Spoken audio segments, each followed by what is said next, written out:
Hello kids, good morning. Children, today we are going to start chapter number 3, The Valiant Ruler. And in this chapter, today we will see 2 points. First of all, homophones, and second is interrogative sentences. What is the meaning of homophones? Homophones means क्या? Homophones are the words that sound the same but have different meanings and spelling. Homophones का meaning क्या होता है कि दो words होते हैं उसमें जिसका साउंड जिसका प्रोनाउंसिएशन सेम होता है बट उसका जो मीनिंग और उसका जो स्पेलिंग होता है वो डिफरेंट होता है. For example TALE tale and TAIL tail, where tell means story and TAIL tell is a body part of an animal. यहाँ पे आप देख सकते हो होमोफोन का एक एग्जाम्पल है. TALE टेल का मीनिंग होता है स्टोरी और TAIL टेल का मीनिंग होता है body part of an animal. तो यहाँ पे बोलने का जो तरीका है टेल एंड टेल वो सेम है बट उसका स्पेलिंग और उसका जो मीनिंग है वो डिफरेंट है. तो उसे हम क्या बोलेंगे? Homophones. Clear everyone? Now let's see the other examples. Choose the correct homophone to complete the sentences. इस एक्सरसाइज में हमें करेक्ट होमोफोन चूज करना है जो सेंटेंस के अकॉर्डिंग हो. First, the hare has a short tail. HARE hare का meaning होता है rabbit. Second, please pray for me. PRAY pray प्रार्थना करना. Third, we ate lots of candies. Candies से हमें पता चल जाता है कि कौन सा 8 होगा. 4, what is the sum of 5 + 8. 5 + 8 है इसलिए हमें पता चल गया SUMM sum. 5, the sun is hidden behind the clouds. SUN sun. 6, the children have been playing for 2 hours. TWO2. 7, Aslai was not well last week.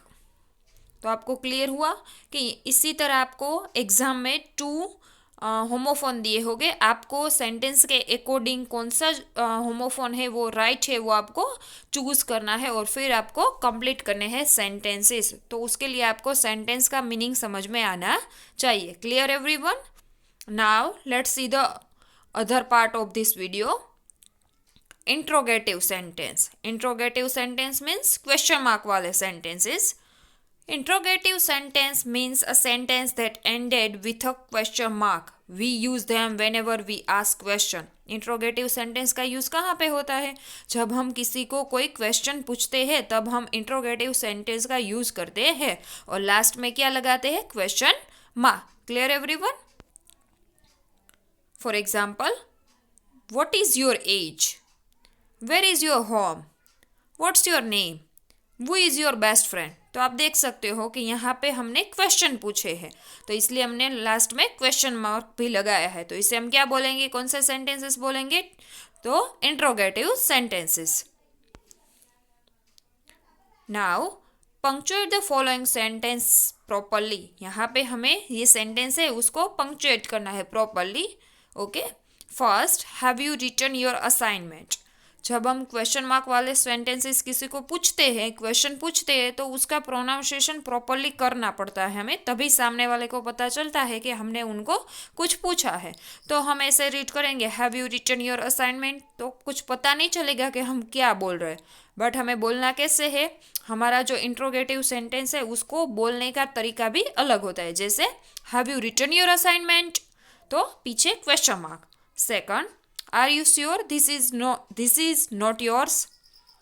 Are you sure this is not yours? Third, what is the problem, my son? What is the problem, my son?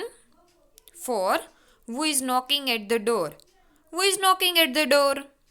Did you listen to the sweet music? Did you listen to the sweet music? तो इस तरह आपको बोलने का तरीका भी अलग रखना पड़ेगा. जैसे आप किसी को क्वेश्चन पूछते हो तो आपका जो बोलने का टोन हो वो भी ऐसा होना चाहिए कि जिससे सामने वाले को पता चले कि आप उसको क्वेश्चन पूछ रहे हो. तो इंट्रोगेटिव सेंटेंस में क्या होता है, तो उसका फर्स्ट लेटर हमें जो वर्ब होता है वो उसको आगे लेना पड़ता है। जैसे फर्स्ट सेंटेंस में have you written your assignment, तो यहाँ पे देखो हैव जो है वो वर्ब है, उसको आगे लिया है और उसका सेंटेंस में पहला लेटर कैपिटल करना है, लास्ट में क्वेश्चन मार्क लगाना है क्योंकि ये इंट्रोगेटिव सेंटेंसेस है इसलिए। और उसको बोलना भी इसी तरह से है। जैसे have you written your assignment, तो हम जैसे ये सेंटेंस बोलते हैं तो सामने वाले को पता चल जाता है कि हम उससे कुछ पूछ रहे हैं। तो इसी तरह आपको इंटरोगेटिव सेंटेंस क्रिएट करने हैं। Clear everyone? Thank you.